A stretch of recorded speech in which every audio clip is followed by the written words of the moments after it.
My husband told me to trim my wick. The house had been deep cleaned, was spotless, immaculate, and like any typical suburban white woman, I took one look at my lemon-scented countertops and vacuum lines and thought, yep, it's time to light 10 candles, minimum, because obviously. So I light one of these 3-wick candles that I scored from Ross, and the flames start blazing, like blazing. And my husband, who's standing nearby, says, "Those wicks are too long." And I go, "I just trimmed them," which was technically true, but clearly they needed it again. And I didn't think much of it until the next morning during my devotional time. I just so happened to be reading Matthew 25. Then all those virgins arose and trimmed their lamps. And the foolish said to the wise, "Give us some of your oil, for our lamps are going out." They trimmed their lamps. Now at this point, if you've been around the word for even a minute, you're probably familiar with the parable of the 10 virgins. 10 women waiting for the bridegroom.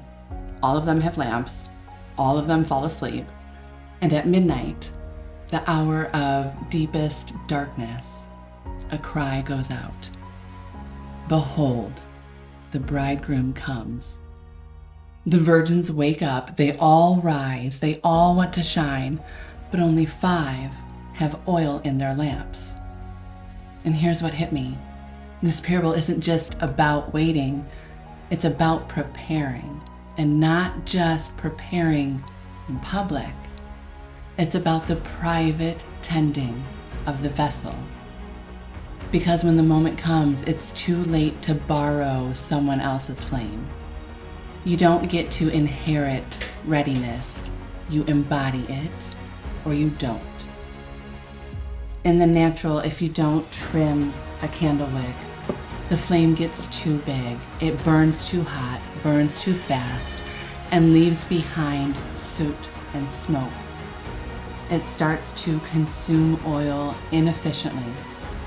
It flickers, it sputters, it loses clarity. But when you trim the wick, you create a controlled flame. You get a steady light. You allow the lamp to shine longer, brighter, and cleaner. And in Matthew 25, the Greek word for trim is kosmeō.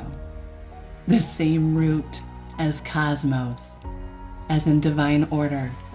It literally means to arrange, adorn, or prepare for beauty and function.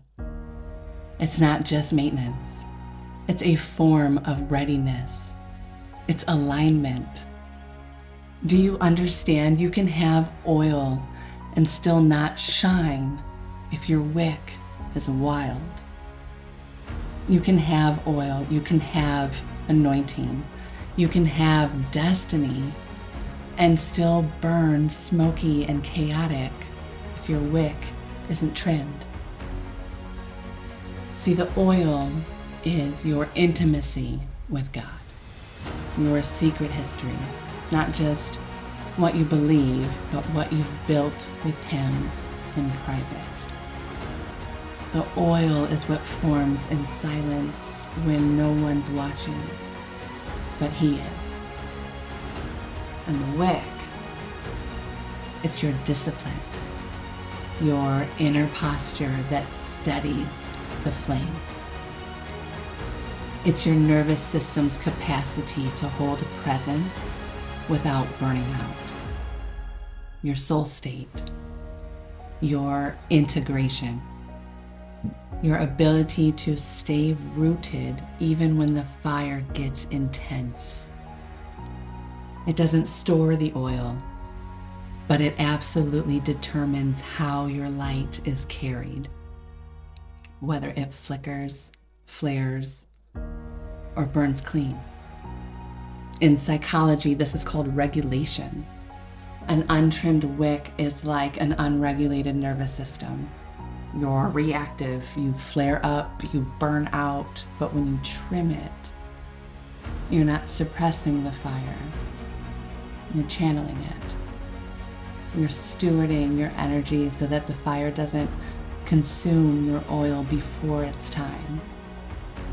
The invitation in this season is not just to have oil, it's to trim the wick. Let the Lord refine your rhythm. Let Him prune your perception. Let Him adjust the flame so that what burns in you is not rage, not exhaustion, not performance, but pure light. Because listen, when the midnight cry comes, it's too late to get ready.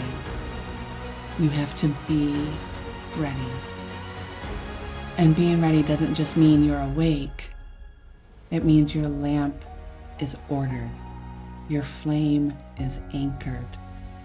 Your soul is set in alignment. So next time someone tells you, trim your wick, listen. Because in this divinely coded matrix, there are no coincidences. Sometimes the Spirit will use something as ordinary as a candle to whisper something as sacred as prepare the way for the Lord. Be loved and be loved, beloved.